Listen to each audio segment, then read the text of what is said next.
In this video, we will look at the protocols employed by email, but first a few questions. So we looked at the email architecture. This figure should help you recollect it. We will look at all these protocols in this video. First, SMTP. So SMTP stands for Simple Mail Transfer Protocol. It makes use of TCP to reliably transfer email messages. It operates on port 25. And this protocol has three phases. One is the handshaking phase where the both ends greet each other. Then there is a transfer of message phase. If there are many messages destined to the same mail server, all these messages are sent on the same TCP connection. After this phase, the connection is closed. This protocol is so simple that I can show its operation via demo. So here is a demo of SMTP. So in this demo, I'm going to act as a mail reader and I'm going to contact a mail server, and in the process, I'm going to send a spoofed email to a given email address. This demo may not work on all mail servers. In fact, most mail servers these days, you need to authenticate before you can send email. But nonetheless, give it a shot. Also, no hanky-panky sending spoofed emails. Emails can be traced quite well. So here is the demo. What, you said SMTP? Why are you telnetting? That's the question in your head, right? Well, telnet is a very useful debugging tool to debug servers. We are going to make extensive use of this in understanding the different protocols. So in this command, surya.csc.iitb.ac.in is our mail server and 25 is the SMTP port. And when I telnet, what basically I'm doing is I'm opening a TCP connection to Surya and the destination port is set to 25. And whatever I type at the terminal is what is going to be passed on to the mail server process. Since SMTP is ASCII based, I can very well type the required commands. So let me press enter. So this got connected to Surya. It says timed out. Ignore that. This connection is very much alive given that the status code of 220. So once this connection is established, the greeting phase of SMTP starts. So I'm going to introduce myself with a hello. So let me introduce myself as the PM of India. Why are we not using HELLO? I have no idea. So in reply to my hello, the other side said 250, which is the status code, and it said hello, and this is my IP address, and it is saying pleased to meet you. So this is the greeting phase. Then starts the transfer of message phase. So for this, I'm going to have to specify who the message is from. So let me type it as pmindia.org. So it says the sender is. Then I have to specify the recipient. This should be a valid email address if you want your email to go to the other end. So let me specify my CSC email ID. Again, it says recipient is okay. I could also specify multiple recipients.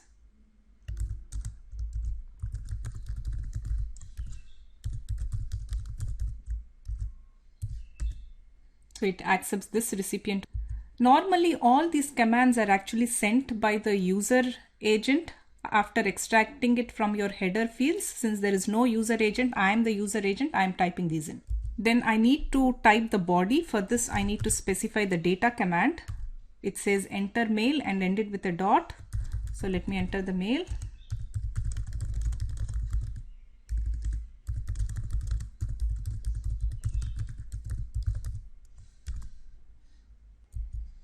So that's the message. And I'm going to have to end it with a dot. So it accepted the message for delivery. Now, if you want to send more messages, you can again follow the same procedure, mail from receipt to and so on. But now that I'm done, I'm going to type quit, which means it is going to close the connection. So let me check if this message was indeed received by my account. So I pulled up my Thunderbird. There it is. So this is the message. As you can see, it has the text that I have typed. It specifies 2 as undisclosed recipients because I did not fill many of the header fields. You could also check the message source, which is here. As you can see, many of the header fields are missing. and there is hardly any received path information because I am sending mails to Surya. That is where my mailbox is also there. So there are no intermediate mail servers. So that's how SMTP works. Quite cool, right? Now that we understood SMTP, in that the message generated by Alice goes to its mail server via SMTP, and from Alice's mail server to Bob's mail server again via SMTP. The message is waiting in the receiver's mailbox at the receiver's mail server. What then? Originally, the way things were done is that the users used to log on to the mail server and execute a mail reader on the mail server itself. What do you think is the problem with this approach? This logging in works fine for a text-based mail reader, but if it's a GUI-based, then having to log in is not very convenient. Not only that, multimedia attachments are not easy to view, and if you want to look at the messages offline, again that's not feasible. Given all this, there was felt a need for mail access protocols. There are 3 ways in which you can access your mail: POP3, IMAP and HTTP. We will look at each in turn. POP3 is again a very simple protocol. It stands for Post Office Protocol. Given that it is so simple, its functionality is also rather limited. So the typical usage with POP3 is to access your mail server, retrieve all the emails, store the emails at the user's PC. That way you can read them offline and delete the emails on your mail server.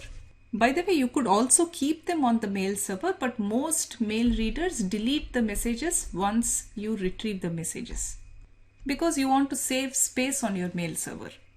POP3 is a stateless protocol in that it does not maintain any state across sessions. For example, it does not mark those messages that have been read or those messages that have been answered. That kind of state is not maintained as part of the mail server. Well, that is what I meant by limited functionality. So this POP3 also uses TCP and operates on port 110.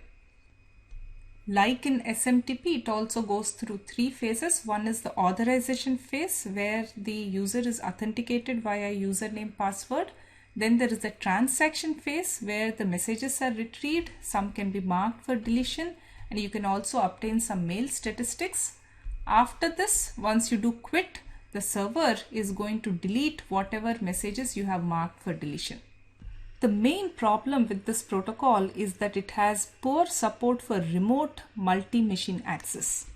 So what do I mean by this? Suppose this is the mail server. It has messages 1, 2, 3, 4 say, and you access the mail server from, let's say, host A, and you downloaded these messages 1, 2, 3, 4. As I mentioned, most implementations after they download, they are going to delete these messages from the mail server. So the mail server doesn't have any more messages. Then a few more messages have come. Let me label them 5, 6. And now you access the mail server from some other machine, host B. Again, you contacted it and you downloaded 5, 6 here. After which you again deleted them from the mail server. As you can see, your mail is now spread about on multiple machines, which is not desirable. Even if you have not deleted these messages, when you access them from different hosts, since POP3 does not maintain any state, you have no idea whether you read the messages, whether you replied to the messages, so on. So POP3 works best if there is only one machine from which you access the mail server. The alternative is IMAP. Before we get to that, let's again see a demo of POP3 in action. Again, it's a very simple protocol whereby I can show you a demo of how this works. So here is POP3 in action. My mailbox is located in surya.csc.iitb.ac.in. So I'm going to establish a TCP connection to my mail server on port 110, which is indicating that the protocol I'm going to use is POP3. In other words, on the mail server, there is a POP3 server listening on port 110. And I'm establishing a TCP connection to it. So let me enter. So I've got connected to Surya. Next starts the authorization phase, for which I need to specify who the user is. So I have to type in my username, which is Chebrolu. It says OK. Then I have to type in my password. I have just changed it to CS348 just for this demo. It won't stay CS348 for long, so don't even think about it. So let me type enter. So I'm logged in. Next starts the transaction phase. I can get a list of all my messages by typing this command list. So as you can see, there are plenty of messages in my mailbox. So the first one is the message number, and this is the length of the message. Now if I want to retrieve a message, I'm going to type RETR. Let me retrieve this 2451 message. So this is the previous spoofed message that I have sent. I can also delete messages by typing DELE. Let me delete this 2450 message. So it's been marked for deletion. After I'm done whatever interaction I want to do, retrieving more messages, deleting messages, so on, I can just quit, thereby close the connection. So as you can see, it logged me out, and whatever messages I have marked for deletion, it has deleted. So next time if I log in, I won't see that message. So that's how POP3 works. While we are at it, let's also look at how the mail readers are configured with these mail servers. So here is again my Thunderbird setting. So I'm going to look at my account settings. So if you want to see who your outgoing mail server is, so this is the mail server that is going to send emails to the outside world on your behalf. As you can see, that is smtp.csc.iitb.ac.in, and this is the port 25, and this has security enabled. And if you want to look at your incoming server, that you have to do server settings. So this is where your mailboxes are stored, and this server is imap.csc.iitb.ac.in, and it is operating on port 143. Again, security is enabled. There are a whole lot of other options you can configure as shown. So in this particular case, our outgoing mail server is different from our incoming mail server. That's perfectly fine because we are using two separate protocols, SMTP and IMAP. So IMAP, as defined in RFC 3501, provides a more complete and complex mailbox access. The difference between POP3 and IMAP can be best understood in the following fashion. POP3 is about retrieving mails from the mail server. The idea is not to keep the mails on the mail server, but to download and organize them at the user end. Whereas in IMAP, you want to manage the mails on the mail server itself. You can download mails for offline viewing at the user side, but the organization is managed as part of the mail server itself. When you download, you are just syncing it with the mail server. So in IMAP, emails are organized in multiple folders. There are also called mailboxes. There are user level mailboxes. Say user A, user B, user C.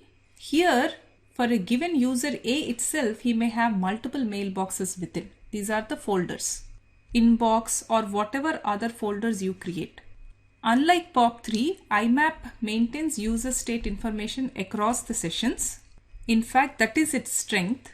So for example, this state could be the name of the folders, which messages map to which folder, whether messages have been read, messages have been replied to, so on.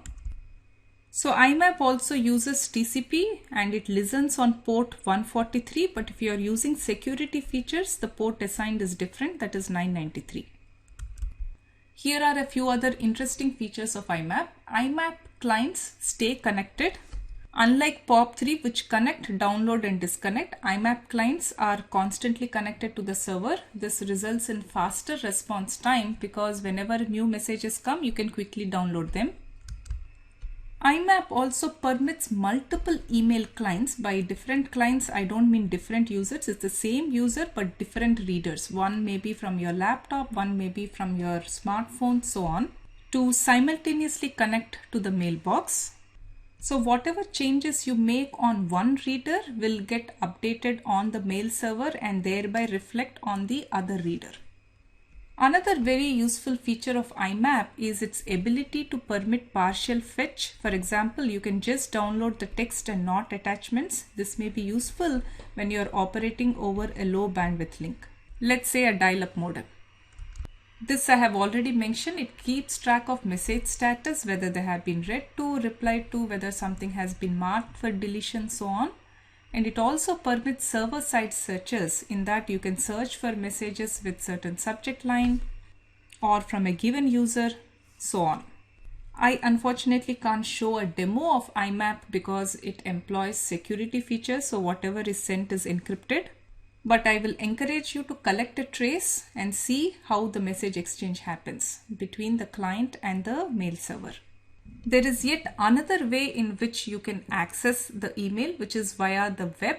So Hotmail was the first web-based access that was introduced in the mid-1990s, and this became extremely popular that many other companies also started to provide this service. For example, now we have this service provided by Google, Yahoo, so on. The difference here is that the user agent now is a web browser which is going to interact with the mail server via the HTTP protocol, as opposed to using SMTP or POP3 or IMAP. But notice that the mail servers still use SMTP to talk with each other. It is just the users that will use HTTP. So for example, if Alice were to use Thunderbird to send a message, she will send it to SMTP to her mail server, which will again send via SMTP to Bob's mail server. And this Bob may access this mail via the web interface via HTTP. But if Alice were to use a web browser, this would again be HTTP. This will be her mail server. This will again contact over SMTP to Bob's mail server. And then Bob can access this. So for example, if he's not using a web browser, let's say he's using IMAP, he can potentially access it in this fashion. So that's with respect to email. Email is a very widely used application. It needs two protocols, a mail transfer protocol given by SMTP and a mail access protocol, POP3 or IMAP. You can also use web from the user end to send and receive messages. So SMTP of interaction is ASCII based, involving the three phases mentioned before. And when you're accessing the emails, there is IMAP web access, which provide more features than the POP3 mail access. Next time you send an email, you know exactly what's happening with your email.